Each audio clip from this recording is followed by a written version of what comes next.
আল্লাহ যখন এই পৃথিবী সৃষ্টি করলেন, পৃথিবীর মধ্যে ভাইব্রেশন হচ্ছিল, কাপাকাপি। আল্লাহ পৃথিবীর কাপাকাপি বন্ধ করার জন্য পেরেকের মতো পাহাড়গুলোকে পৃথিবীতে ঠুকে দিলেন, কাপাকাপি বন্ধ হয়ে গেল। এই দৃশ্য দেখে ফেরেশতারা বলে, ইয়া রাব, পাহাড়ের এত শক্তি, আপনার সৃষ্টির মধ্যে পাহাড়ের চেয়ে শক্তিশালী কিছু আছে?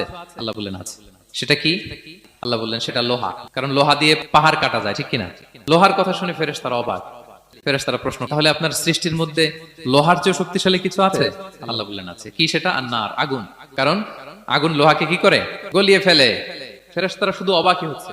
ফেরেশতারা বলে, আগুনের চেয়ে শক্তিশালী কিছু আছে? আল্লাহ বলে আছে, আলমা, পানি। কারণ আগুনে দাউ দাউ করে জ্বলে ওঠা আগুনের মধ্যে পানি দিলে আগুন অস্তিত্ব হারায়।